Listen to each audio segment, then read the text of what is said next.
Dengan ketek bisa pesugihan dan jadi kaya raya. Nah loh.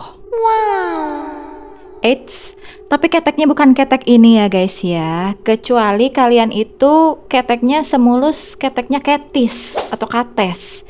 Nah bisa jadi kalian bakal kaya raya meskipun tanpa pesugihan. Karena kan nanti bisa menjadi bintang iklan Rexona atau deodoran lainnya. Ketek yang dimaksud di sini adalah kera, dan pesugihan ini mewajibkan untuk numbalin orang terdekat bahkan keluarga sendiri. Nah gimana tuh cerita lengkapnya? Let's start the story guys. Hai gengs, welcome to Forbia di Cahaya. Cerita horor yuk.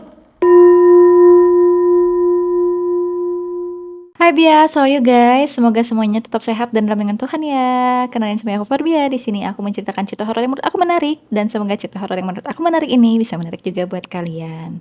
Kali ini nama pesugihannya lumayan membuat aku haho gitu kan, kayak hah? Ketek gitu. Oh ternyata bukan nih. Aku mau jelaskan dulu pesugihan ketek itu maksudnya kayak apa.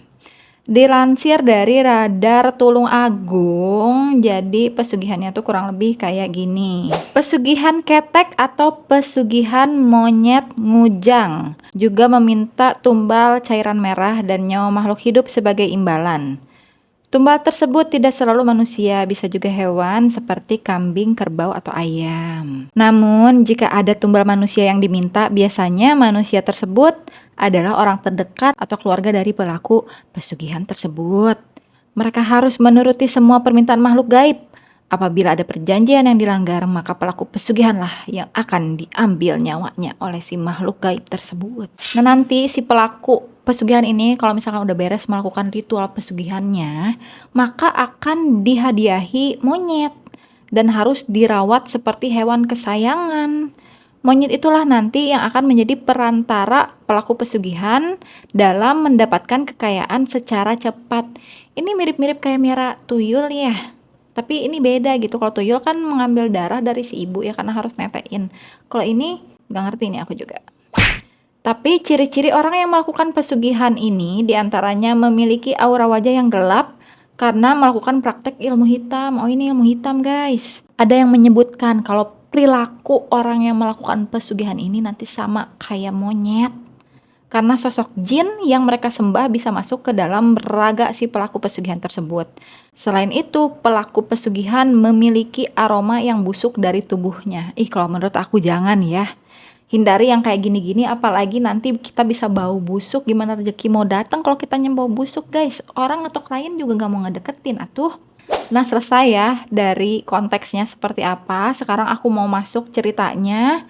Jadi cerita ini aku dapetin di Quora. Ada yang nge-share namanya Kakak Mita Ardia. Ini di-share sekitar 2 tahun lalu. Kalian yang mau baca langsung linknya ada di dashboard. Tinggal cari aja scroll ceritanya yang Kak Mita ya.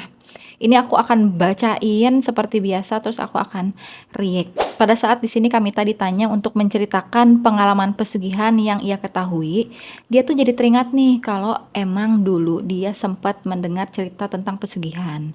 Cerita pesugihan ini bukan ceritanya dia langsung ataupun cerita keluarga dia, melainkan cerita tentang tetangganya Simbah di kampung halaman. Maksudnya Simbah itu neneknya sih harusnya ya, yang ada di kampung halamannya.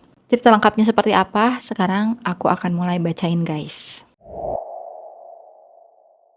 Jadi bulan April tahun 2019, Mbah Putri kami yang tercinta meninggal dunia. Jadi neneknya ini meninggal dunia di 2019. Anak-anak Mbah ini hampir semuanya tinggal di luar kota. Bahkan ada yang tinggalnya itu di luar pulau. Tapi mereka tuh tetap menyempatkan waktu untuk datang untuk menyaksikan pemakaman Simbah ini atau nenek ini. Kampung halaman kami terletak di kaki Gunung Merbabu, di sebuah desa kecil yang ada di sekitar Kabupaten Semarang. Kurang lebih 1 jaman jika ditempuh dari Semarang kota melalui jalur tol. Di desa ini pemandangannya tuh sangat amat indah. Udaranya begitu sejuk, masih banyak pohon yang rindang, sawah yang membentang, gemericik air sungai, dan banyak mata air di tengah-tengah persawahan. Jauh lah pokoknya dari hiruk-pikuk kota dan suara kendaraan. Jadi kita bisa bayangin ini asri banget, mungkin kayak tempatnya Harvest Moon gitu. Nah, rumah-rumah di sana itu bentuknya tuh masih banyak yang kayak joglo dengan halaman luas di depannya. Dan anehnya, kebanyakan yang tinggal di desa itu adalah para orang tua. Jarang sekali aku nemuin ada anak muda yang nongkrong-nongkrong di sana kecuali pas emang lagi season lebaran. Nah, kalau emang pas lagi lebaran, baru deh kelihatan nih si desa ini akan menjadi rame dengan berbagai macam plat kendaraan luar kota yang keparkir di depan rumah-rumah sederhana. Dalam artian, ya berarti yang muda-mudanya udah merantau. Jadi disisain di situ yang tua-tua. Mungkin wajar ya kalau orang tua gak mau pergi atau pindah dari comfort zone-nya mereka karena mereka sudah familiar lah dengan daerahnya mereka itu. Singkat cerita, pada saat malam 7 harian Simbah, semua anak-anak Simbah ini berkumpul di rumah sederhananya Simbah ini. Kami kemudian saling bercerita hingga tengah malam. Hingga akhirnya anak bungsu Simbah datang bergabung dan mulai menceritakan kejadian mistis. Nah jadi, semingguan sebelum Simbah ini meninggal, desa itu tuh lagi gempar-gemparnya karena ternyata ada pelaku pesugihan yang melakukan pesugihan ketek. Semua ini berawal dari pemilik rumah yang berada di sekitar 50 meteran lah dari rumahnya Simbah. Itu tiba-tiba sakit, padahal usianya terbilang tuh masih muda dan gak ada riwayat sakit sebelumnya. Karena tak kunjung sembuh, akhirnya mereka memanggil orang pintar. Banyak orang sih biasanya bilang ini tuh paranormal lah ya. Anggaplah orang yang sakit ini namanya Mas Edi. Nah, setelah si Mas Edi ini diobatin sama si paranormal, ternyata di hari itu juga agak mulai membaik lah. Jadi nggak sakit-sakit yang sakit keras banget. Jadi mulai agak bisa bangun gitu. Sehabis selesai mengobati Mas Edi, paranormal ini pun pamit buat pulang. Dan Mas Edi pun di sini yang ngerasa udah menjadi lebih baik ya, udah bisa berdiri lagi, berinisiatif untuk nganterin si paranormal ini buat keluar dari rumah gitu. Maksudnya dianterin lah sebagai bentuk kesopanan gitu ya. Pas mereka keluar dari rumah, mereka memang memutuskan untuk memakai pintu yang samping. Nah, kebetulan Mas Edi ini bertetangga dengan pengusaha kerupuk yang emang masih baru banget tinggal di situ. Rumah si pengusaha ini sih harusnya menurutku ya rumahnya lumayan besar lah, karena kelihatan banget kalau pengusaha pasti gede lah. Karena di sini di describe-nya bukan tukang kerupuk tapi pengusaha, artinya ya berarti bisnisnya cukup bagus gitu. Nah, pas udah dianterin dan akhirnya mereka sampai di depan halaman pengusaha kerupuk, tiba-tiba si paranormal ini menemui sosok anak kecil yang mungkin tingginya itu cuma selutut orang dewasa. Di sini anak kecil ini terisak-isak menangis sambil menatap si paranormal ini. By the way, paranormal ini tuh kita panggilnya Mbah aja ya, karena lidah aku udah keseleo gak bisa ngomong paranormal terus. Nah, si Mbah ini akhirnya pun bertanya kepada sosok anak kecil ini, "Kowe sopo? Kok ayah wene rung melembu omah?" Mungkin di sini dia nanya gitu ya, "Kamu tuh siapa? Kok ada di depan saya gitu, ada di depan sini?" atau kayak gitulah. Nah, akhirnya sosok ini pun menjawab, "Aku dipateni karo mbokku." Nah, nanti aku pakai subtitle aja ya ini artinya apa, tapi seharusnya kurang lebih aku dijahati mungkin sama ibuku atau apa gitu. Sosok tersebut pun sambil menangis sambil menunjuk ke rumah pengusaha kerupuk tadi. Mas Edi pun kebingungan karena dia kan gak bisa ngelihat sosok anak kecil ini. Akhirnya dia pun bertanya nih pada si Mbah, "Mbah, sampean iku ngomong kali sinten?" Kok ini udah tahu lah pasti ya, Mbah lagi ngobrol sama siapa gitu. Dan akhirnya si Mbah pun nunjuk nih ke arah si anak kecil. Pas ditunjuk gitu, seketika anak kecil tadi melompat ke atap rumah si pengusaha kerupuk, celung gitu. Dan entah mendapat ilmu dari mana, Mas Edi pun akhirnya dapat melihat sosok tersebut dengan jelas. Sosok anak kecil tadi melompat ke atap dan tiba-tiba berubah menjadi kera. Dan pada saat yang bersamaan, saat si anak ini udah sampai ke atap rumah pengusaha kerupuk, Mas Edi dan juga si Mbah melihat tiba-tiba di atap itu terlihat banyak banget kera dengan mata merah menyala. Selain itu mereka pun mengeluarkan suara khas kera yang sangat menggaung dan bergema karena itu berisik banget. Semua kera itu menjerit-jerit guys. Saking kagetnya, Simbah ini dan juga Mas Edi balik lagi masuk ke dalam rumahnya Mas Edi dan berdoa sebisa mungkin. Nah, setelah kejadian itu, usut punya usut, ternyata si pengusaha kerupuk ini mengikuti pesugihan ketek. Dan selepas daripada itu, ternyata faktanya adalah dua anak mereka ini udah menjadi tumbal sejak bayi. Akhirnya, keesokan harinya, si pengusaha kerupuk ini dipanggil sama orang kecamatan untuk dimintai keterangan. Di sini nggak dijabarin ceritanya tuh kayak gimana, tapi katanya ini lumayan sedih sih.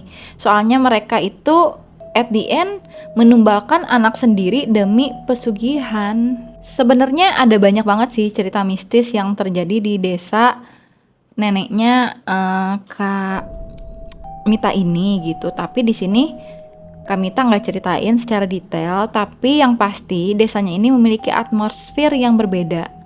Dari hawanya sendiri sih masih pedesaan banget, karena si pedesaan ini tuh cukup menentang perubahan, jadi masih menjunjung tinggi kekentalan kliniknya atau budaya kunonya. Mungkin itulah yang membuat berbeda daripada desa-desa lain maupun desa-desa tetangganya. Oke guys, itu dia ceritanya ya. Kalau menurut aku egois sih. Menumbalkan anak demi kesejahteraan diri sendiri atau kesejahteraan orang tua. Nggak harus soal pesugihan aja sih. Kadang kan orang mikir anak banyak rezeki tapi nggak dipikirin cara membesarkan anak tuh kayak gimana. Dan ini lebih bejat lagi. Bikin anak cuma buat ditumbalin, karena ditumbalinnya dari bayi, artinya dia nggak punya attachment sama anak itu sendiri. Apalagi anak kan nggak minta dilahirin ya, apalagi ini anak dilahirinnya cuma buat jadi tumbal pesugihan doang. Kayak di mana hatinya? Ini ada yang komen namanya Dinda Parwati, katanya semacam gini juga sering terjadi di desaku. Memang pesugihannya bukan si tumbal ketek, tapi memang terjadilah di situ gitu. By the way, desaku di Kabupaten Jatim, perbatasan Jatim dan Jateng. Di desa masih kental dengan hal kayak gini sih. Banyak tetangga juga yang kaya tapi gak wajar. Bahkan salah satu sepupu dari pihak ayah jadi tumbal bosnya, dimana bos tersebut juga tetangga dengan kami. Pas sepupuku dulu sakitnya gak wajar, kalau dibawa ke RS sembuh, tapi kalau dibawa ke rumah malah kambuh. Panas kayak dipanggang dan tiap hari dikompres es batu karena kepanasan. Setiap kali sepupu ini ngelihat orang tersebut atau si bosnya, dia kata-kata kasar, sumpah serapah dikeluarkan. Intinya nggak terima kenapa dia disiksa kayak gini. Setelah sepupuku ini meninggal beberapa tahun kemudian, anak dari sepupuku juga jadi korban padahal masih balita, tapi untung masih bisa ditangani. Seingatku santetnya dibalikin ke orangnya. Jadi anaknya kejang-kejang. Setelah ini keluarga aku semua gak ada yang saling sapa sama orang itu. Dua sepupu udah jadi korban tunggal. Korban tunggal. Udah jadi korban tumbal, mereka adik kakak. Satu masih balita, syukur masih selamat. Dia sekarang udah tumbuh dengan baik, sehat-sehat, gak ada sakit, gak wajar. Kalian bisa baca langsung sih komen-komennya. Jadi memang aku ngelihat fenomena pesugihan dan tumbal-menumbal ini banyak banget. Memang sih ada, pokoknya nggak ada yang bisa dibenarkan ya, pesugihan itu gak baik, apalagi sampai menumbalkan orang lain. Kalau memang kalian mau ngerasain rewardnya ya kalian dong yang numbalin diri sendiri, jangan numbalin orang lain gitu. Apalagi orang yang kalian nggak kenal sama sekali, itu egois banget guys. Anyway, itu aja sih ceritanya. Thank you semua yang buat nonton. Sorry banget kalau misalkan banyak-banyak kurang. Dan yaudah, thank you ya. Support aku terus and see you next video. Bye-bye.